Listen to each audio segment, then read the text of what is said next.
Next up, we have Neil Madgwick. He's from the UK Power Networks. As one of the local councillors, as part of the sustainability, we've asked our officers to go out and find 3,000 charging points for us around the town for fast charging units on street. They've come back to us and said, well, we can find 6. And one of the reasons is that the UK Power Network isn't geared up for that. So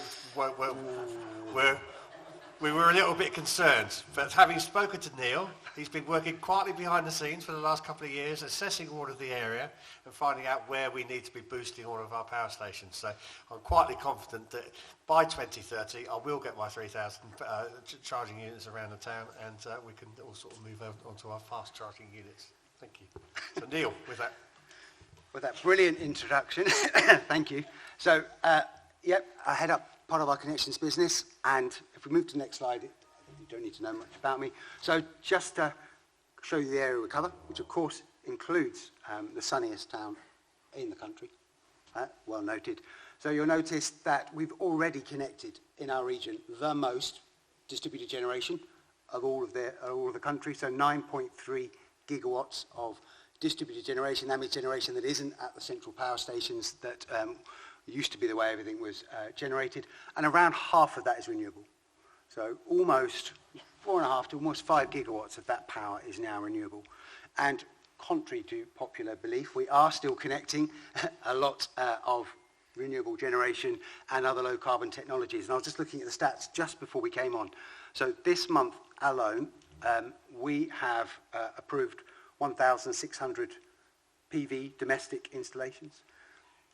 4,500 domestic PV installations, 1,600 domestic and small business battery installations, 1,500 EV charge point installations. This is just at the domestic level, and it's going up. I wouldn't say exponentially. That would be putting too much on it, but there is huge growth, which is fantastic to see, and that will continue. The multi-technologies that Matt talked about becoming increasingly prevalent. So. And it's an exciting thing and a useful thing for us as a distribution network operator to manage that network more effectively and efficiently. So we predict over the next 5 years, we will save about £450 million by the use of flexibility. And what do we mean by flexibility? We mean that people like you and me and the businesses in our area using signals, typically price signals, but not always, but price signals to shift when you import or when you export to the network to allow us to balance and manage that network more effectively. And having batteries, EVs, heat pumps and solar, both at your house and at your business, gives us that opportunity that we simply didn't have a number of years ago, which enables us to dig less concrete, less copper in the ground, and a more efficient network. So we will definitely get to those EV charge points in Eastbourne as soon as you need them. So just very quickly, if we move on to the network. Now this is a typical DNO type slide, but the only bit that really I want to draw your attention to is the left-hand side, the Ask the Expert service that we have. So my job and the team of the part of my team's job, one of their major parts of their job, is to talk to installers, customers, and help them before they get to the stage where they need to start installing equipment. So we have videos, we meet people, we have an email inquiry service, we have heat maps, we have all sorts of things that enable customers, stakeholders, installers to understand what they need to do before they connect to the network. If we do that together, it makes the process of installing that much simpler. And then we would follow the normal process which I have outlined there. Filling in forms, us designing things if required, you connecting things, us looking and making sure they've been commissioned, and checking the impact on the network, which is a fairly standard connections process. But the important bit is talking to us early, and it'll be a theme of some of the other speakers later on in the process.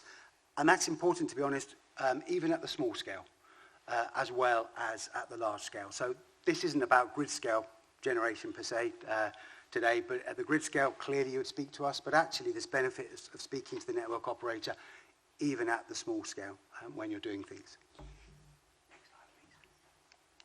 So just to make it really clear, and this is very specifically or mainly for domestic and small business customers. If you're installing, and that figure 3.68, actually in our region we've kind of extended that to about 5 kilowatts now, so about 12 panels. If you're installing 12 panels on your house or your small business, you've used an approved installer or done it at home using kit that is type tested, i.e. it has met all of the relevant specifications, you can notify us. You don't even need to apply. There is nothing that we will do to prevent you putting that system on the network. You can appoint an installer. They go onto our online portal. Within 2 minutes, they will have an approval to finish commissioning that solar scheme.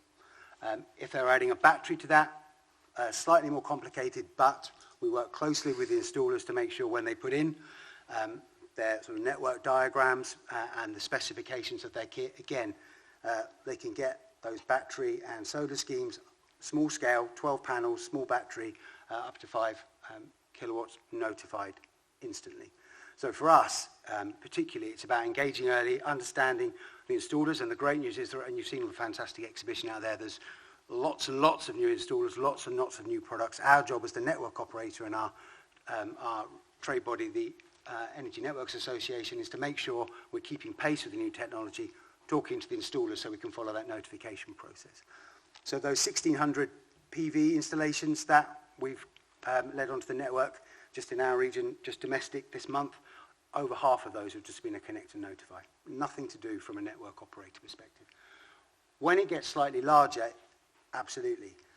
The network, unfortunately, was designed primarily to take power down from large power stations down to the house. It wasn't really designed to take power from the house back up. So we have to assess power that you're taking to power your house differently from power you're trying to use to export to the network.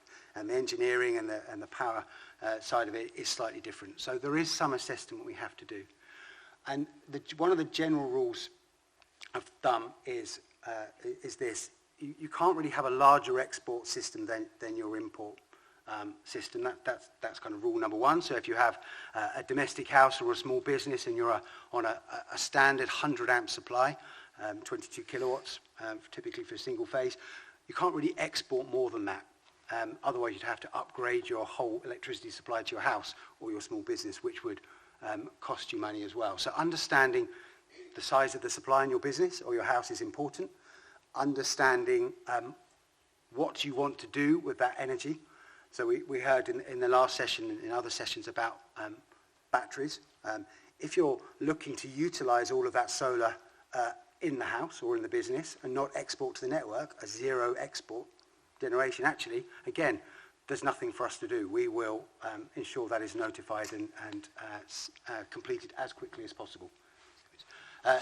If you want to export to the grid, and some customers do, many customers do, again, we can help you with that. We'll need to do some more network studies. It's a slightly trickier process, and sometimes, yes, there will be charges to do that. But if we talk to you in the pre-application, we can tell you about that kind of thing up front, or your installer up front, before you get to make that application. That, in a nutshell, at a very high level, are our processes. So my key points are: talk to us early. We're not scary. We will connect and manage as much on our network as we possibly can, and where we can't, we'll tell you why and help you get where you can connect it as quickly as possible. Thank you. Yeah? One quick question from me, Yeah. which I'm hoping will help the audience. You'd say talk to us early. Yes. Do we talk to you first before we go to an installer, or do we go to an installer then they both come to you? I think if it's retrofit, you've got an existing building and you're wanting to put some generation in, I would talk to your installer first, help them understand the characteristics of your existing building and what you want before you come to us. But we're equally happy to do it either way. Depends on the maturity of the customer. There are some customers who know what they need and what they're doing. Speak to us as soon as you can in the process. If you don't, appoint an installer and come and see us. Lovely, thank you. Yeah? Perfect. Thank you very much. Thank you.